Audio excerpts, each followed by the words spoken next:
This morning, I just want to. I've been thinking a bit about both the message that I brought 2 weeks ago and the message that Pastor Jono brought last week. So if you've been coming along, hopefully some of your memory can bring some of those back. But I spoke about knowing the story and letting the story of God permeate into everything that we are. And Jono last week really talked about being prepared, being ready, being watchful.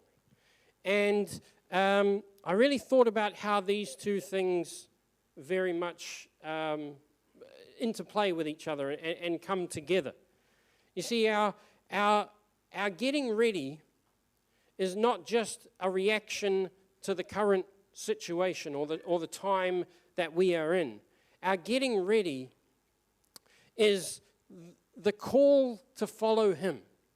That is how we get ready, is we turn our hearts and our eyes and our ears to Him, and we let that story become a part of our everyday, so that as we look around and as we see everything that's going on in the world, we don't see that, we see what God is doing and what He is saying and how He is moving. And that's the same call that as believers we have had from the time of Jesus Himself and before, is to follow Him, to each and every day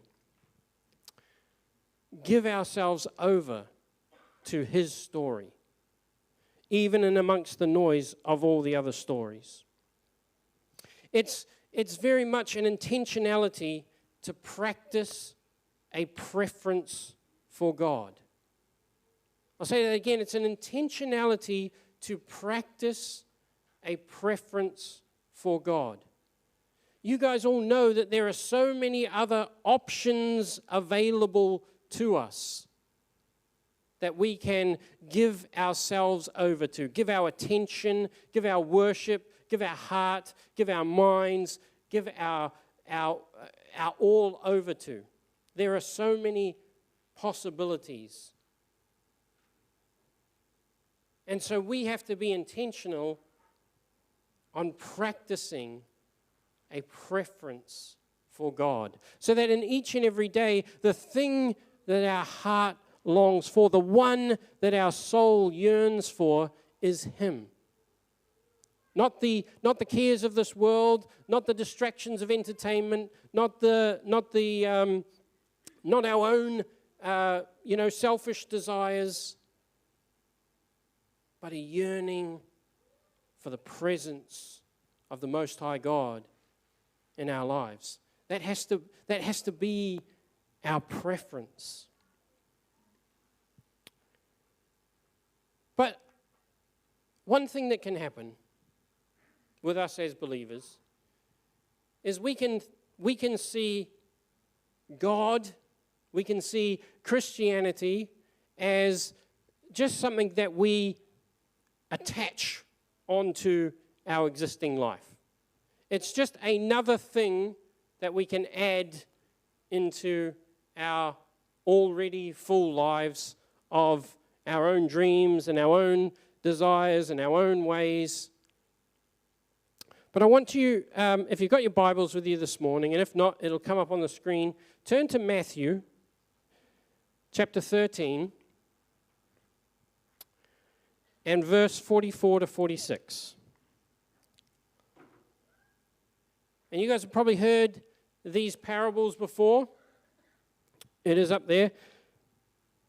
There's two little parables that Jesus tells one after the other, and they're both about the kingdom of heaven, the life within the order and the presence of God, who is King of all.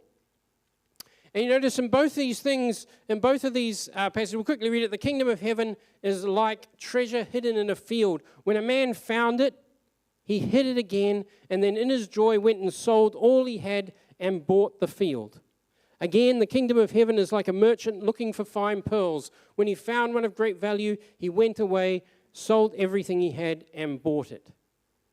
Now, in both these cases, this was not something that these merchants or these people just happened to stumble upon and go, oh, that's nice. I'll add that to what I've already got. Oh, here's some new treasure. Oh, that's nice. I'll dig that up, add that to the treasure that I already own. Oh, here's a nice pearl. That'll be a nice one. That might go with my other pearls I've already got. I'm going to take that and add that to there. No, in each of these cases, these people realize that they have found something of greater value than anything else that they already have. And so they give up all that they have to get this treasure, which is the kingdom of heaven.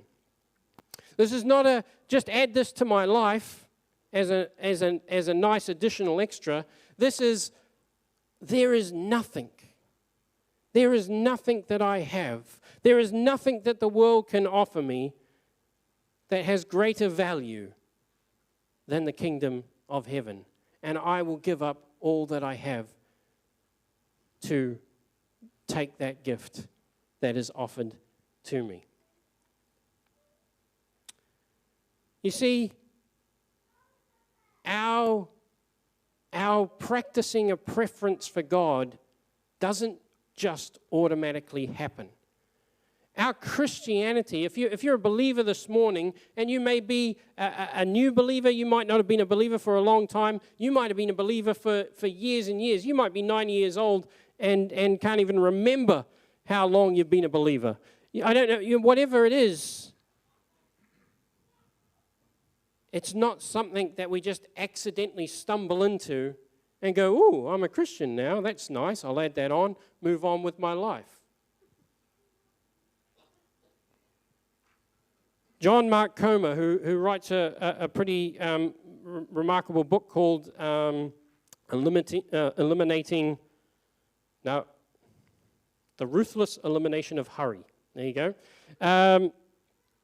He says this: you will not drift into a life with God any more than you will drift into a good marriage or accidentally stumble into mastery of a craft. It will require decision, commitment, sacrifice, habit, and fidelity through the ups and downs of life. You know, if any of you have got a skill that you have learnt, you didn't just wake up one morning and go, oh, I can now play the piano like a master. Who knew? You know, it took practice, and it took commitment, and it took an intention too. You know, Ange didn't wake up this morning and go, oh, I found F sharp. Who knew?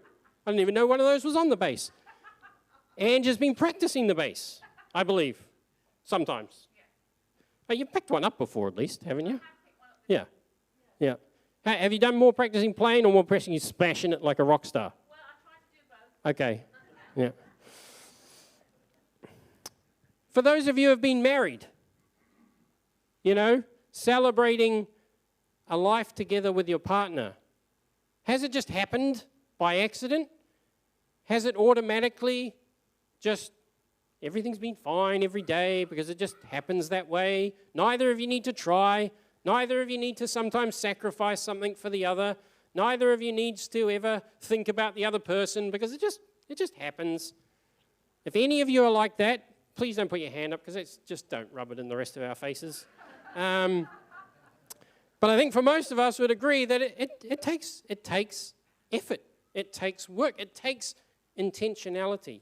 It takes conversations. It takes sitting down and thinking, who do we want to be together? Who do we want to grow into as a couple? How do we want to fall in love more? It takes some work. And you see, it's the same with Christianity, with our faith in God. We need a rhythm of life that creates space. And that's the title of my message this morning. It's the rhythm of life. And it's one of the reasons that I mixed everything up and did the sermon before the worship this morning.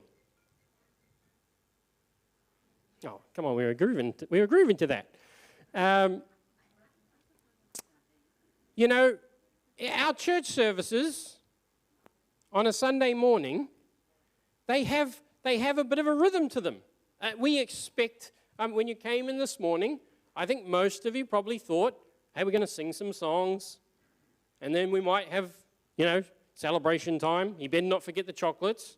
We might do some notices, might do testimonies. There's probably going to be a word of some sort. Then, who knows what will end up with that. But there's a certain rhythm to it because it's the pattern that we've come to expect.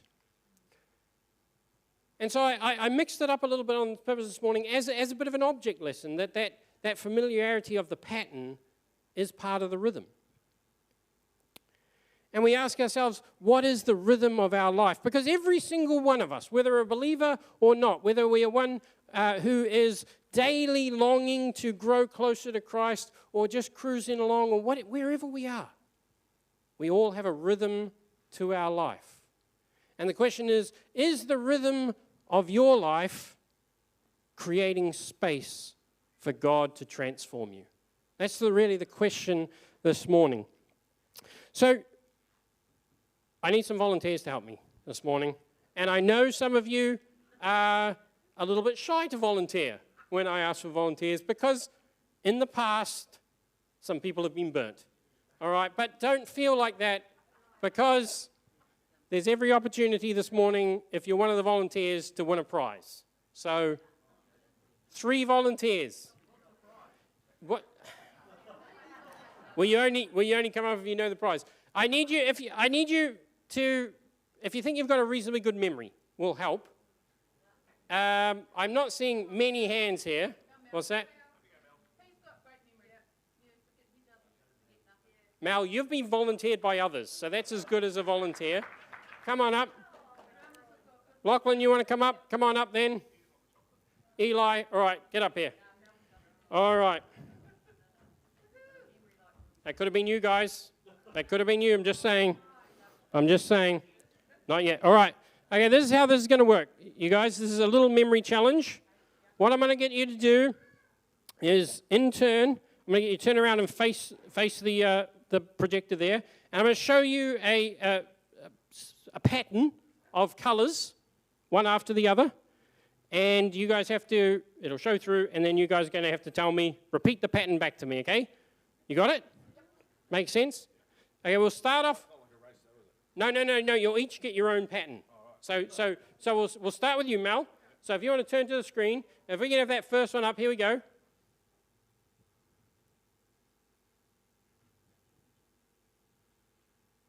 All right, can you do it, Mel? Yep. Look that way, so it will put the answer up so the rest of you can see. What was it? White, brown, orange. Piece of cake. Is he right? He's right. All right, oh, too easy. All right, he's very confident. All right. Eli, look at the screen. Take that one off. Here we go. This one's yours.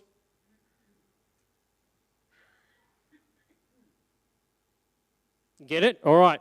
Give it to us. Pink, purple, yellow. Is it too easy? All right, Lachlan, your turn. Looking at the screen.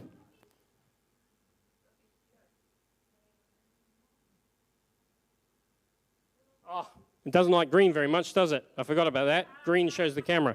Here we go. Red, blue, green. Red, blue, green. Thankfully, everyone can read. All right. Was he right? He was red, blue, and legs. All right. Who picked green? Come on. You think I'd know better. All right. Was that easy? Was that easy? Kind of easy. Okay. Was that easy? Okay. Let's make it a little bit harder. All right. We're going to jump from 3 up to 15. Okay. And you're going to see how many in a row you can get. Okay, so ready, go. Here we go. Give him his lot.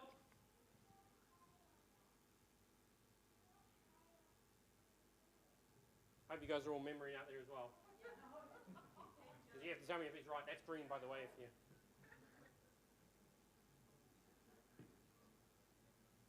That was green again. All right. Turn around. Facing this way. If we can have the answers up, please, Bethany. All right. In order, 15. Let's see how far you get, Mel.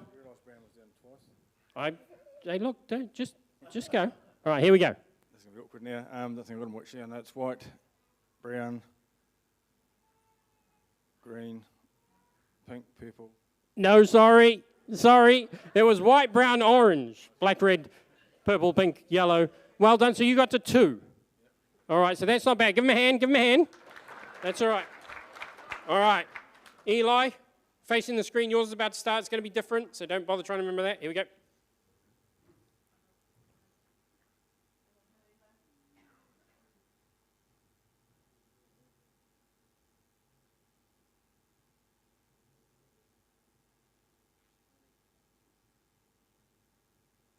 Oh, gosh. How many of those do you reckon we got? All right, facing this way. Putting up the answers, please. Let's see how we go. Pink, purple, black, white. I'm sorry, you missed yellow. Number 3, pink, purple, yellow, black, white. That's all right, you got to 2. Well done. Give him a hand. Give him a hand. It's not easy. It's a lot harder when you get more and it went faster. How many of you guys got it all right? None of you? All right, none of you willing to put your hand up. All right, Lachlan, here we go. Your turn. Here we go.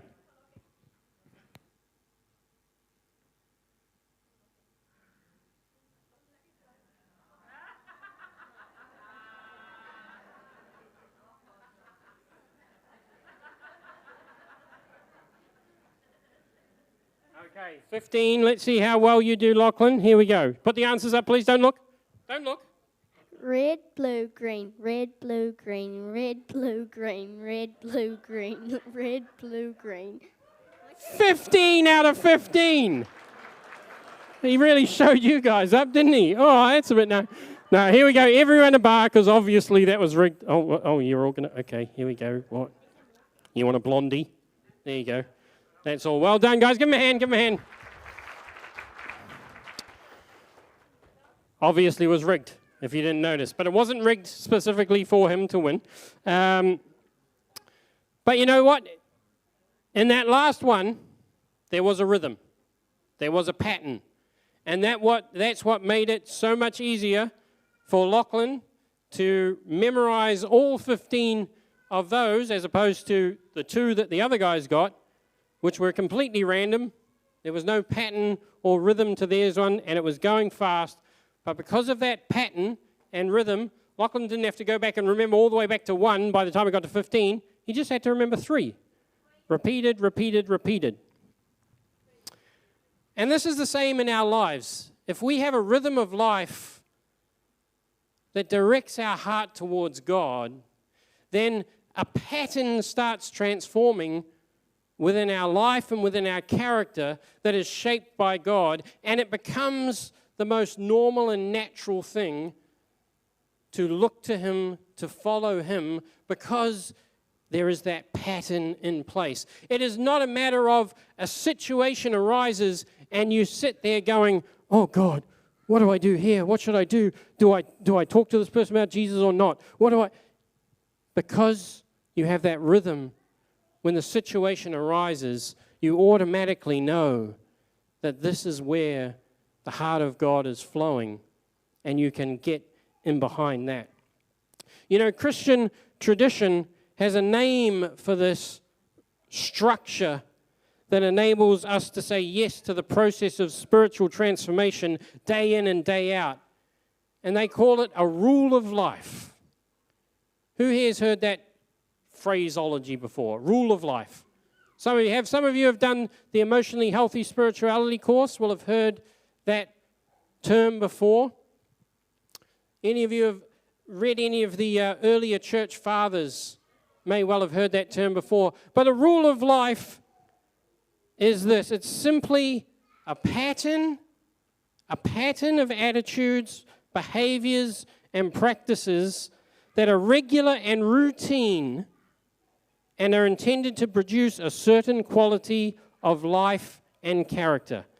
They are a pattern that is regular and routine. I prefer the term rhythm of life to rule of life, only because in our society today, we hear rule of life and we think it's a rule. Like, here's the rule that you have to stick to, and this is the thing you have to do. This is what's expected. But in that, the rule of life was not talking about a rule, as in this is a rule you have to follow. It was talking about a ruler, a measurement. This is what you measure your life against and align your life to. That was the phraseology. But because we're so steeped in that, this is a rule, I like the term rhythm of life. What patterns of attitudes, behaviors, and practices are we developing in our life on a regular and routine basis with the intention to produce a certain quality of character and life? In other words, as believers of Jesus, are the rhythms in our life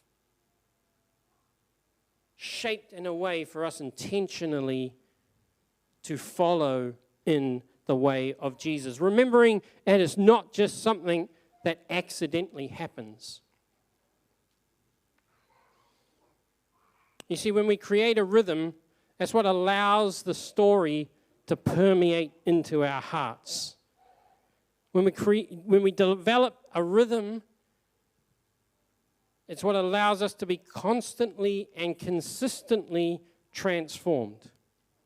A rule of life or a rhythm of life really answers or seeks to answer this question: how do I want to live so I can be who I want to be? And if we're believers of Christ, the I in there, the I that I want to be is not just our own personal desire of, hey, I want to be this, I want to be that. It's shaped by a desire to be like Jesus. That we recognize that He is the way, the truth, and the life. That there is no other way but Him, and our heart yearns to be like Him. So how do I want to live so that I can be who I want to be? And you see, with a rhythm of life, with a rule of life, it is very, very practical. This is not just a sermon that you can sit here and go, oh, that's interesting, and then walk away from. The purpose of this is to challenge you to say, what is my rhythm? And what within my rhythm do I need to change or shape so that my rhythm of life is day in and day out opening myself up to the Spirit of God to transform me more and more into His likeness. And I can guarantee you, for every one of us, even if you have a very good rhythm of your life at the moment that shapes you towards Jesus, there are things that can be added or taken from that rhythm. Not one single one of us here has the perfect rhythm of life. And not any single one of us here can take our rhythm of life and transpose it onto someone else, because it is so very personal as to what works for you with your personality, with your character, with your lifestyle, with your stage of life, with all of these things.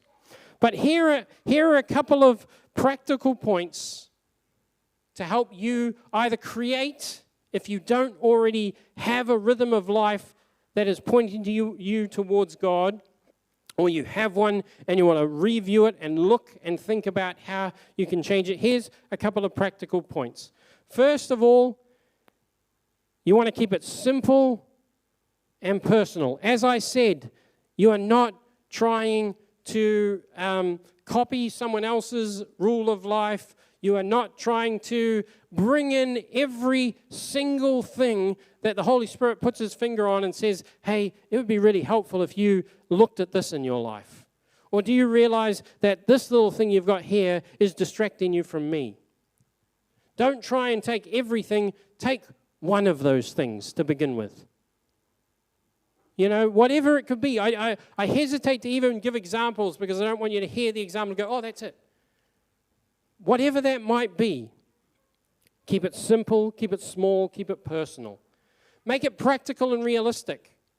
All right? If your thing is, actually, I recognize I want to spend more of my time in prayer with God because I realize it's something in my life that it's not as much as I feel it could be, and I'm not directing my heart toward God in prayer enough, or whatever it might be. If it's something like that, don't go. If you're at the moment, only praying 5 minutes a day or something, or you're not praying at all, you're praying once a week, don't go straight from there to, okay, I'm going to pray 6 hours a day, you know.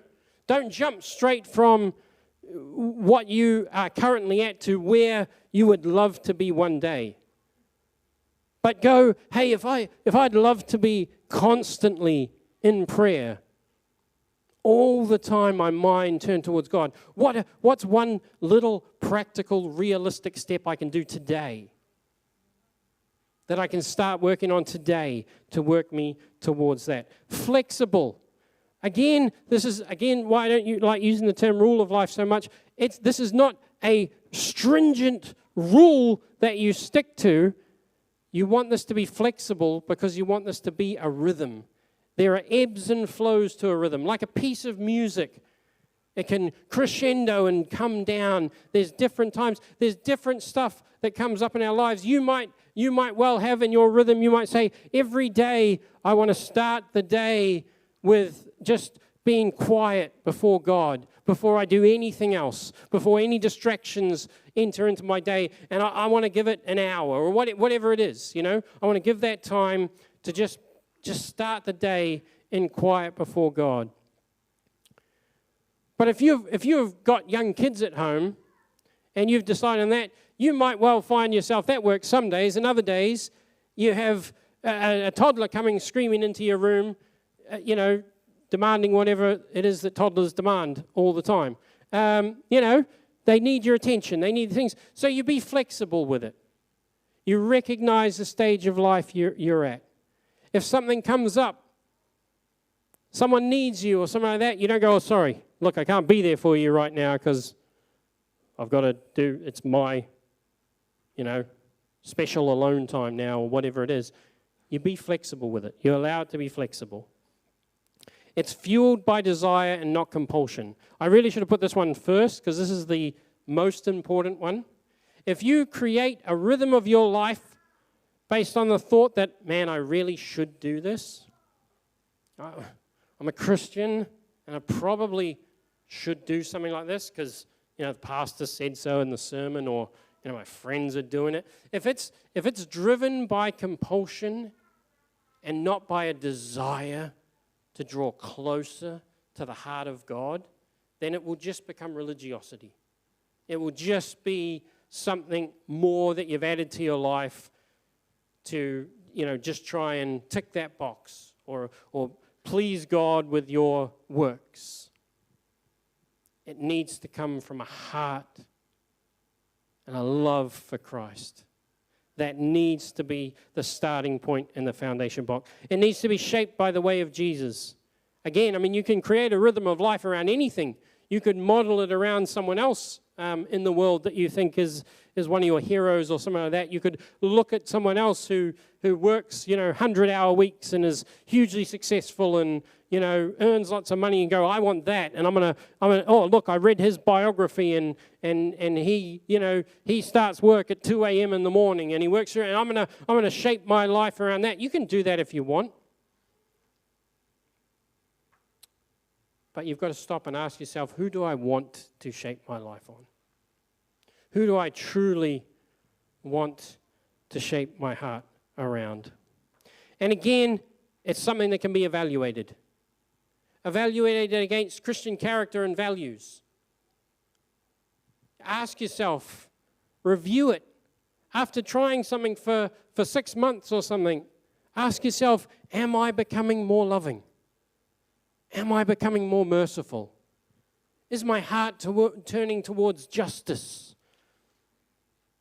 Am I becoming more like Christ in this? And if not, bring it before God and say, what's going on? What am I doing wrong here? What have I missed here? Because the purpose of it is to shape you into Jesus. But again, right after I say that, please remember that the rhythm does not create the transformation. The rhythm creates the space for God to transform. All right? This is not just, hey, here's some new habits that I'm going to bring into my life, and if I do these habits, then I'm going to become this kind of person. No, the rhythm creates the space for God to transform in our hearts and our minds, to grow us in a nature that matches his nature. That it's shaped by him, so that following him and doing his will is the most normal and natural thing in our lives. That it's not even something we need to really think about. It is our autopilot, is following him.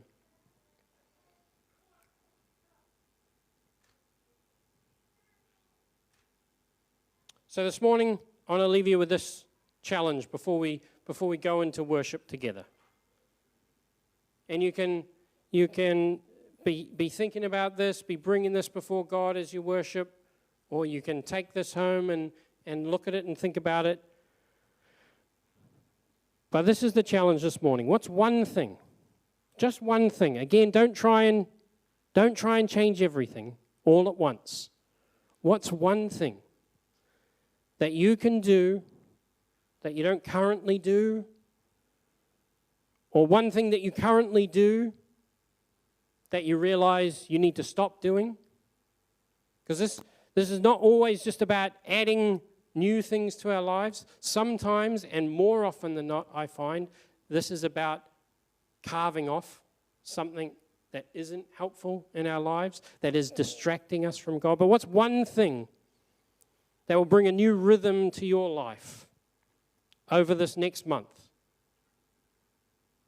And a new rhythm that will turn your heart toward God more and more. One thing.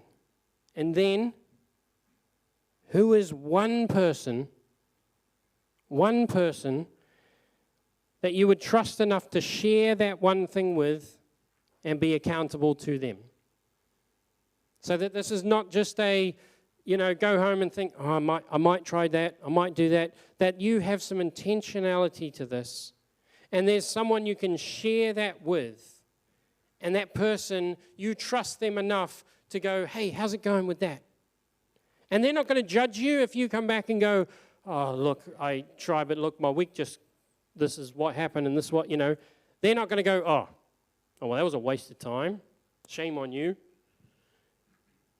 They're going to encourage you. They're going to go, don't worry. What can you do this week about it? What was something that, could change to make that easier? One thing and one person. Now, if you can't think of one thing, just bring that before God and say, God, what's one thing inside me? One thing inside my rhythm of life that you would like changed? And if you don't have that one person, don't stress, don't worry. But stop and ask God, by your hand, might you bring someone around me who could be that person for me? Because our life is not lived in a bubble. None of us are an island. None of us are meant to be doing this on our own. We all do this together. As a family of God, we are committed to this and to each other together. I want to leave this quote with you from Thomas Merton. And he says this: ask me not where I live or what I like to eat. Ask me what I am living for and what I think is keeping me from living fully for that. Ask me what I'm living for and what I think is keeping me from living fully for that. If you don't have that one thing, if nothing comes to mind, ask yourself that question. What am I living for? And what's keeping me living fully for that? Now, if any of this has resonated with you this morning, and you would like to, you think, actually, I don't currently have a rhythm of life. I just enter each day as it comes, and I realize I don't actually have intentionality in how I am growing into Christ-likeness. Actually, when I stop and think about it, I realize I was just sort of hoping a lot of this stuff would just come in time. I've been a Christian for, X number of years, 10, 15 years. So I just sort of thought if I just keep going, eventually I'm going to, grow more into Christ. That might well be you, and this is not an attack if it is. Please don't hear that as that. But if you're sitting here and go, you know what, I do actually want to develop a rhythm of life that creates space for God to transform me, because my heart desires Him. My heart desires His presence. My heart desires His kingdom. Then, you just want to put that resource slide, Bethany, there. There's a website there that you can go to, QR code if you're that way fancy. All that has is it's got a little workbook that you can download. It's just a helper. It doesn't say this is what your rule of life should be, because, again, it's very personal. But it's some questions to ask. It gives a little chart where you can actually go, what am I going to do daily? What am I going to do weekly? What am I going to do monthly? What am I going to do annually? When do I Sabbath? When do I do this? When do I do that? It just helps you think through it. And if you want, on that same website, there's a bunch of teachings and things that go into some of the spiritual disciplines, things like silence and solitude, prayer, fasting, some of those things that were taken from the life of Jesus and have been lived out by the followers of Jesus for centuries and millennia, of people going, hey, look, we recognize that if you bring these things into your life, they really, really help attune your heart and your mind to Christ. So if that's helpful, there's some resources on there. I'll leave that up for a tiny bit more. But you don't need to. You don't need to use that to create something. That's just if you're the kind of person who would find a little chart helpful or something like that. But the good thing about that, the good thing about writing it down, about telling someone, is it comes down to commitment. It comes down to intentionality. It's not just a walk out of this room thinking, oh, you know what, he's probably right. It would be good for me to have some sort of rhythm. I'll think about that at some stage. When I've got a moment, I'll sit down and think about one or two of those things. It's actually going, you know what, I want to be intentional about this. And you write that down. It becomes something that you're accountable to, someone you're accountable to. To go, God, I'm actually serious. I'm serious about being shaped by you. I believe it's possible, and it's what my heart truly desires. Amen.